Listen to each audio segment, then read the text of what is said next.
Bonjour Thierry Cotillard. Bonjour. Merci beaucoup d'être avec nous sur France Info. Bonjour Paul. Bonjour Agathe. Thierry Cotillard, on va parler courses, repas de Noël et pouvoir d'achat notamment. Mais d'abord, vous regardez forcément ce qu'il se passe à l'Assemblée. Budget de la Sécu adopté, budget de l'État encore très incertain, un gouvernement qui tient sur un fil. Cette instabilité, est-ce qu'elle pèse dans le panier de vos clients et au-delà, dans vos magasins, dans votre quotidien avec vos salariés? J'ai envie de vous dire oui, ça pèse, hein, ça pèse. On a besoin de stabilité. Nous, les chefs d'entreprise, pour investir, pour embaucher, mais côté consommateur, ça pèse sur la consommation. On le voit bien, on vient plus souvent faire ses courses. Quand on dépense moins. Et puis, il y a quelque chose de très révélateur, c'est tous les produits non alimentaires qui ne sont pas essentiels, ne sont pas des dépenses prioritaires. On parle beaucoup d'Intermarché, mais on a aussi des magasins de bricolage et on voit que les dépenses sont à moins 5%. Donc oui, bien sûr, c'est important maintenant qu'on avance et qu'on donne un peu de perspective et de la confiance aux Français. On va prendre le temps de développer tout ça, mais vos clients, vous les sentez quoi? Plus anxieux, plus attentistes? Et vous nous disiez, en rentrant dans le studio, que vous employez en tout 160 000 personnes. En quoi ça vous impacte, ce climat politique? Il est vraiment impactant parce que quand vous avez un pays comme la France où aujourd'hui on ne sait pas à quelle sauce on va être mangé en termes d'impôts, vous avez un niveau d'épargne qui n'existe pas ailleurs. Nous, on est présent au Portugal, en Pologne, c'est 5 à 6 points de moins sur l'épargne, et bien vous le retrouvez dans la consommation. Aujourd'hui, les gens épargnent et ne consomment pas parce qu'ils sont inquiets, parce qu'ils ne savent pas de quoi demain sera fait, comme les patrons d'ailleurs. Ouais. Vous, ce budget, est-ce qu'il vous inquiète? Vous êtes concerné par exemple par la surtaxe sur les grandes entreprises? Nous, on est là, déjà, c'est une première étape qui est positive, parce qu'il fallait passer j'allais dire, le step de la validation du budget de la Sécu. Maintenant, on sort un peu de ce psychodrame, mais on voit la tête de l'atterrissage. J'ai envie de vous dire que ce qui nous semble arriver va pas nous être favorable, c'est que les entreprises vont certainement payer l'addition de ce budget de 2026, et c'est pas bon. C'est vraiment pas bon parce que on risque de taper sur l'allègement de nos cotisations patronales, la CVAE, on en parle, elle pourrait être supprimée. Exactement. Donc c'est des choses qui vont faire que l'artisan, le coiffeur va peut-être devoir demain licencier parce qu'il sera pas aidé à embaucher. À ce point ? Oui, je pense. Et on va vers un risque d'asphyxie de l'économie. Et c'est pas bon. C'est vraiment pas bon pour nous. À l'Assemblée, il y a le budget, puis il y a aussi le Nutri-Score. Vous savez, cet affichage des notes des aliments de A à E. Le gouvernement était opposé à son élargissement. Et contrairement aux normes européennes, il le jugeait inadapté. Les députés l'ont rejeté. Est-ce que vous le déplorez? Moi, je le déplore. Vous savez, on l'avait créé il y a 10 ans de ça s'appelait le NutriPass. On l'avait créé parce que nous, on fabrique nos produits, donc on a un engagement peut-être encore plus fort que les autres distributeurs à mettre sur le marché des choses qu'on a fabriquées. Et je trouve que c'est une erreur parce que, vous voyez, on parle du budget de la Sécu. Le premier préventif pour que la dépense soit pas importante demain, c'est de bien s'alimenter parce qu'il y a bien sûr un lien entre l'alimentation et la santé. Donc, aujourd'hui, les Français l'attendent. La première attente, lorsqu'on fait ses courses, c'est le prix. Et pas très loin derrière, c'est la note Yuka. Vous pensez que les Français l'attendent? Parce que le député du Rassemblement National, Jean-Philippe Tanguy, qui était à votre place l'autre jour, nous disait les Français ne sont pas des enfants. Ils n'ont pas besoin qu'on leur explique... Je suis pas d'accord avec ça. Je pense que là, il y a un lobby des industriels qui n'ont pas intérêt à être notés. Et donc, c'est le fruit du lobby. Qui précisément? Les très grosses marques nationales. Hein. C'est-à-dire quand la ministre a sorti son nouveau score, Nutri-Score, nous, on a été plutôt favorable en se disant on est plus mal noté, mais ça va nous mettre en marge de progrès pour proposer des produits plus sains et on va les travailler. Beaucoup d'industriels ont dit on n'en veut pas et on n'affichera rien. Donc non, soyons pas dupes. Nous, on est sur le carrelage, comme on dit. On est sur le terrain. On connaît nos consommateurs et je peux vous dire qu'il faut avancer sur Yuka et les notes du Nutri-Score. Sur ce budget encore, même s'il n'est pas parfait, vous le disiez, vous craignez que des coiffeurs, par exemple, licencient des salariés. Est-ce que vous dites, malgré tout, même s'il est imparfait, aux députés, mettez-vous d'accord qu'on en finisse? Ouais, mais on a envie de se dire que ce qui serait peut-être moins pire, c'est de reconduire le budget de l'année d'avant. C'est-à-dire de passer par une loi spéciale. Pourquoi pas? Parce que ce budget est mauvais à vos yeux. Le budget, en fait, ce qui est triste, c'est qu'on n'a pas changé la méthodologie. C'est-à-dire face à un déficit qui s'accroît, nous, qu'est-ce qu'on fait dans nos entreprises? On réduit la dépense, on gère nos charges. Au lieu de ça, la solution française, et ça fait 30 ans que ça dure, c'est de rajouter un taxe, un impôt. Vous savez, on est les champions d'Europe, je vous ai dit, on est au Portugal, en Pologne. On a 100 taxes et impôts dans la grande distribution en France. Il faut que ça cesse, il faut changer la méthode. Donc là, on a vu cette année, ils ne se sont pas mis d'accord pour baisser les charges et la dépense publique. Donc ce sera de nouveaux impôts. Il faut vraiment donner d'autres perspectives à la France pour 2027. Thierry Cotillard, hier, vous vous êtes déguisé en Père Noël au profit des enfants qui étaient SDF. On va vous interroger donc sur le panier de Noël de France Info avec ici, vous savez, ce sont les anciennes radios France Bleu. Ce panier des produits alimentaires traditionnels de Noël montre une petite baisse, je vais dire 2 euros, en réalité c'est 1,77 € pour être précis par rapport à l'année dernière. Est-ce que c'est fidèle à ce que vous ressentez sur le carrelage, vous, dans vos rayons? Alors, oui, mais c'est des plus et des moins. Je ne sais pas si dans votre panier, il y a du chocolat. Le chocolat. Oui, on va en parler après du chocolat. D'accord. Plus 22%. Donc c'est des plus et des moins. Des produits qui explosent, mais une tendance générale à la baisse. Ah oui, quand il y a même. une inflation qui est contenue par rapport à l'hyperinflation. Vous savez, pendant 2 ans, on s'est pris 15 à 20 points. Maintenant, en 2025, c'est 1% d'inflation.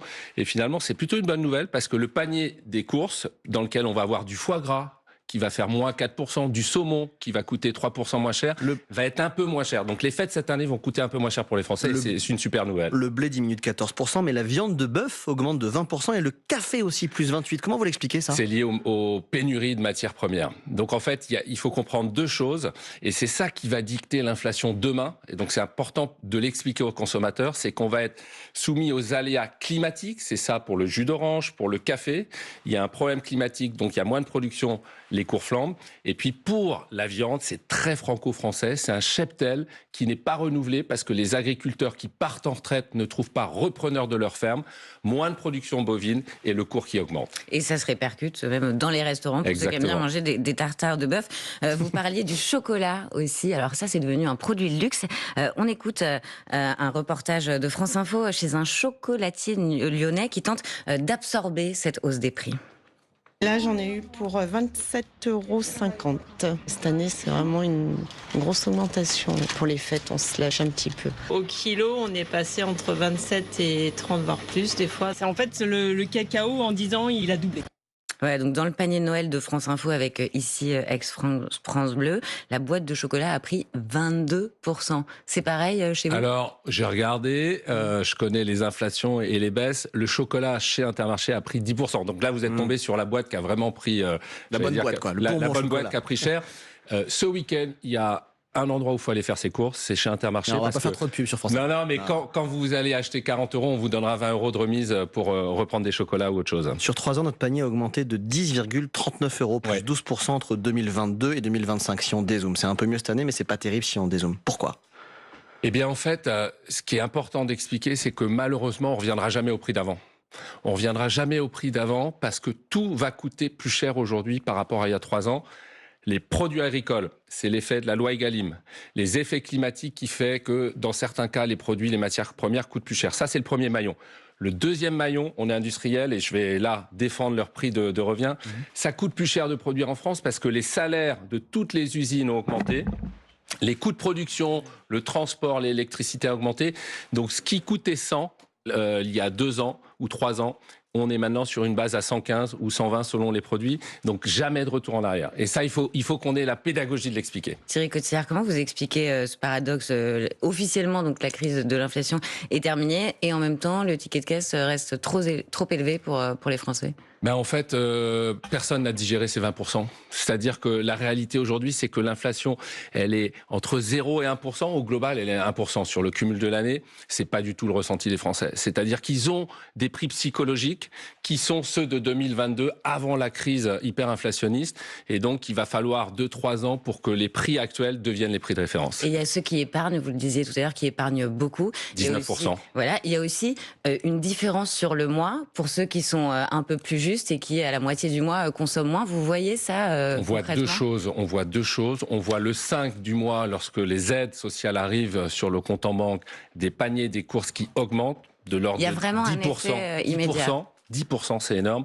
Et malheureusement, je peux vous assurer qu'en fin de mois, à partir du 20 du mois, on voit des paniers qui deviennent plus faibles, beaucoup plus bas, et des difficultés de paiement, évidemment, c'est un tiers des Français qui sont en difficulté, qui ont du mal à payer les dernières courses. Et vous dites aussi qu'il y a une explosion des ventes le 5 du mois. Pourquoi? Parce que c'est le jour de la distribution des allocations. Exactement. Et du coup, est-ce que dans ce contexte, les Français vous achètent encore le bocal de foie gras qui, dans notre panier, était presque à 20 € l'année dernière, et descend à un peu moins de 18 €, donc 2 € moins cher? On va avoir, je pense, de bonnes surprises, parce que le foie gras, vous venez de le mettre en avant, va coûter moins cher. Pourquoi? C'était la grippe aviaire. Là, quand je vous dis, il y a l'aléa climatique et il y a l'aléa aussi sanitaire quand on fait de la production d'animaux. Et donc, l'année dernière, on manquait de volailles. Il y avait eu beaucoup de cheptels qui avaient été décimés par la grippe aviaire. Cette année, bonne nouvelle pour les producteurs, il n'y a pas ce problème-là, donc on produit plus et donc le prix baisse et c'est super pour tous les consommateurs. Quel est l'état d'esprit des Français à l'approche de Noël? Déjà, est-ce qu'ils ont la tête dans les achats de Noël, où on parlait tout à l'heure du contexte politique incertain qui pèse, ils sont plutôt focalisés sur autre chose? On espère qu'ils auront l'esprit à la fête. Faut se dire que je pense que les Français en ont un peu marre de cette période. C'est-à-dire dès que vous mettez justement la télé entre la guerre en Ukraine, cette crise politique en France, on espère que ça va être une parenthèse enchantée. Il y a quelque chose qui me fait penser que ça va être un beau Noël. En tout cas, il y a un signe encourageant, c'est les ventes de sapins. On vient de les faire, elles sont en progression de 3%. Donc quand on a envie de décorer sa maison avec un joli sapin en famille, c'est peut-être qu'on a envie de fêter Noël. Et sur France Info, on parle aussi des choses joyeuses comme les fêtes de Noël, mais vous dites aussi que vous sentez une tendance de fond, des attentes réelles pour moins de sucre et moins de gras, même pour Noël. Alors, je le pense en général, mais je crois que les gens vont se lâcher. Et pour Noël, c'est de bonne guerre, du foie gras, du saumon, et c'est un peu gras, mais c'est juste pour 2 jours, donc ça va le faire. Je n'ai pas d'inquiétude. Dans un instant, on va parler aussi de la suite des prix de l'année prochaine, alors que vous êtes en pleine négociation commerciale. Mais tout de suite, c'est l'info en 1 minute. Il est 8h45 et c'est Maureen Sugnard. Les acteurs de la lutte contre le trafic de drogue, de nouveau réunis à l'Elysée aujourd'hui, comme après l'assassinat du frère d'Amine Kessassi à Marseille. Marseille, où des complices du trafic de drogue ont été repérés au sein du tribunal judiciaire. 2 femmes arrêtées, 2 agentes sont mises en examen. Elles sont soupçonnées d'avoir utilisé leur poste pour renseigner des trafiquants. Pour la première fois, Amnesty International qualifie les attaques du 7 octobre perpétrées par le Hamas en Israël de crimes contre l'humanité. L'ONG demande à la Cour pénale internationale de juger les responsables. Plusieurs régions russes visées par des attaques de drones la nuit dernière, dont la région de Moscou, des attaques menées par l'Ukraine, alors que Kiev a transmis hier à Washington sa version du plan de paix pour mettre un terme à la guerre avec Moscou. Pas de but et un match nul. Le PSG ne parvient pas à s'imposer face à l'Athletic Bilbao en Ligue des Champions de football. Ils ne se sont donc pas encore qualifiés pour les 8e de finale.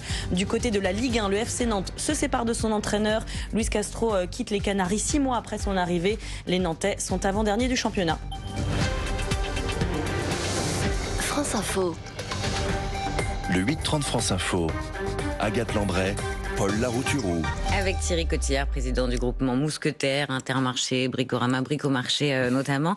Paul, on parle d'un bras de fer qui a commencé. Énorme, les négociations commerciales entre distributeurs et industriels de l'agroalimentaire. Je vois que vous retroussez les manches pour répondre à cette question. En découdre. L'enjeu, ce sont les prix en 2026. Pour résumer, vous voulez acheter le moins cher possible et tous les industriels, ils veulent vendre le plus cher possible. Comment ça se présente ? Vous avez bien résumé. Donc en fait, on a 2 situations qui s'opposent. Moi, j'ai l'impression que pour l'année qui vient, parce que ce que les auditeurs doivent comprendre, c'est que là, on va définir les prix de 2026. Ça va se clôturer au 1er mars, les négociations. On est parti pour un round de 3 mois. Je pense qu'on va être finalement dans une situation quasi normale, parce qu'en 2023 et 2022, c'était l'hyperinflation. Les industriels arrivaient avec des hausses de 25%, donc des tensions incroyables. Ça va être beaucoup plus raisonnable. Donc, je vous l'ai dit... Pas de tension particulière dans tel ou tel... Il y aura, c'est le jeu. En 2022, c'était l'Ukraine aussi. Oui, c'était l'Ukraine, donc tout explosait. Voilà. Il y aura bien sûr des tensions, mais j'ai envie de vous dire, le climat semble plus apaisé. En tout cas, il y a une volonté de construire, il y a une volonté de faire du discernement avec les petites et moyennes entreprises. Tous les distributeurs, pas que Intermarché, Carrefour, Leclerc, Système U, on a signé une charte pour dire ça se terminera le 15 janvier. Et là où il y avait 25 rendez-vous, on en fera 5. Donc c'est dans un esprit, vous voyez, de construire une relation qui soit plus apaisée. Ça, c'est quand même une nouvelle en France. Jusqu'au bout de la chaîne, avec ceux qui produisent et qui se plaignent de ne pas être rétribués à leur juste valeur aussi. En fait, vous avez raison, le vrai sujet, c'était l'esprit de la loi Egalim. Comment on sécurise le revenu de l'agriculteur ? Comment on fait que le premier maillon puisse s'en sortir ?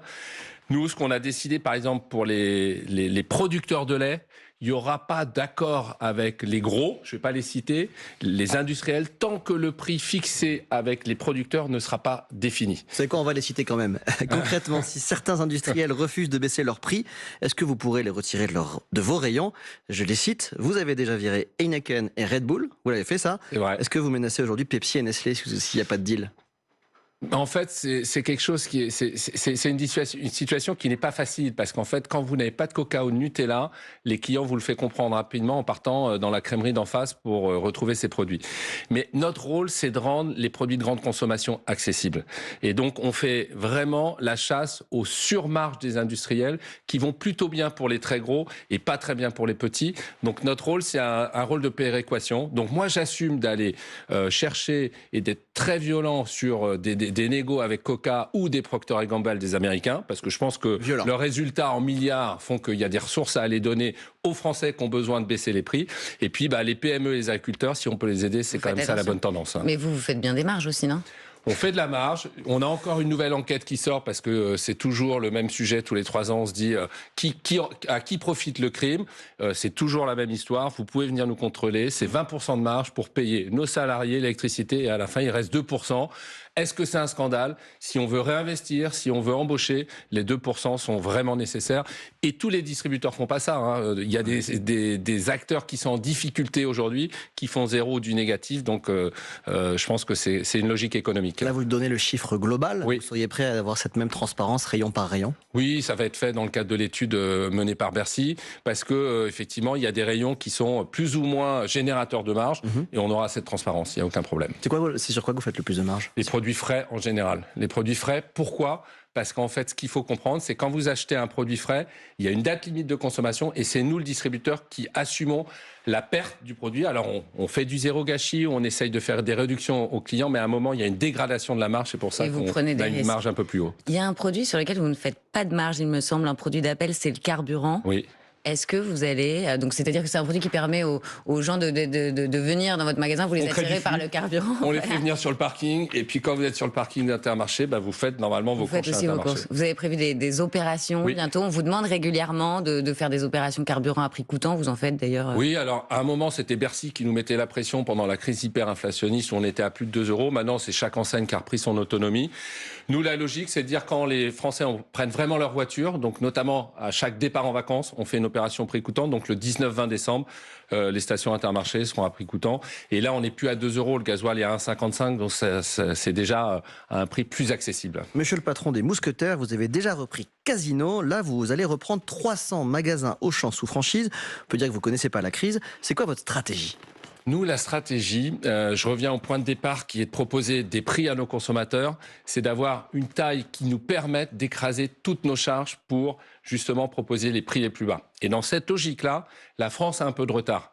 On est 8-9 acteurs dans la distribution en Allemagne, en Angleterre, il y en a 3-4. Donc notre lecture chez les Mousquetaires... Il y a trop de distributeurs en France, en fait. Je pense. Il faut être gigantesque pour durer. Géant pour écraser les coûts et baisser ses prix et être le plus accessible possible. Parce qu'avec l'hyperinflation, qu'est-ce qui s'est passé ? C'est que les écarts de prix entre les enseignes se sont accrus et donc vous avez des compétiteurs qui ne suivaient pas avec des écarts de 10% et c'est eux qui effectivement ont montré leur faiblesse et sur lequel on a su tirer notre épingle du jeu et soit reprendre ou là faire un partenariat avec Auchan. Vous reprenez des magasins, pardon, mais il n'y aura pas de perte d'emploi, non, de prix qui alors vont ça augmenter. c'est extrêmement important de le rappeler.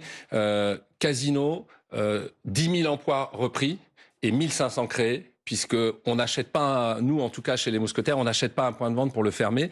Et vous aviez repris 250 enseignes Casino.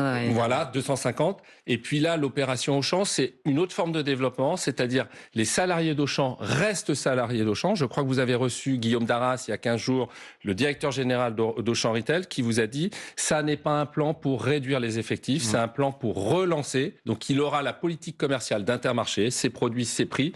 Et l'objectif pour lui, c'est d'améliorer sa rentabilité. Comme il faut qu'on accélère, qu'on a plein de questions avant la question qui, je vous pose une double question. C'est quoi votre plus grand concurrent ? On sait que c'est Leclerc. C'est quoi votre stratégie pour passer devant Leclerc ? Et aux États-Unis, Walmart s'est mis à ChatGPT pour les achats en ligne. C'est quoi le supermarché de demain ? Alors, Leclerc, c'est un super compétiteur. Je le dis à chaque fois. Il a une performance. Il est devant nous. Donc, c'est comme quand on fait du foot, quoi. On espère un jour être, On est en Champions League aujourd'hui, mais on voudrait un jour ramener la Coupe d'Europe. Donc, on fait tout pour être le moins cher possible. Donc ces acquisitions nous servent aussi à proposer demain des prix plus bas pour nos consommateurs. Et puis là où Leclerc a eu un coup d'avance, c'est sur le digital. Il a mis des drives sur beaucoup de ronds-points. On a pris un peu de retard, donc c'est plutôt une bonne nouvelle pour nous parce qu'on a encore des leviers de croissance pour les mousquetaires dans les années qui viennent. Thierry Cotillard, selon l'opinion, environ la moitié des PDG du CAC 40 ont rencontré Marine Le Pen ou Jordan Bardella. Auront rencontré Marine Le Pen ou Jordan Bardella d'ici à la fin de janvier. Est-ce que vous avez constaté l'offensive du Rassemblement national chez les patrons ?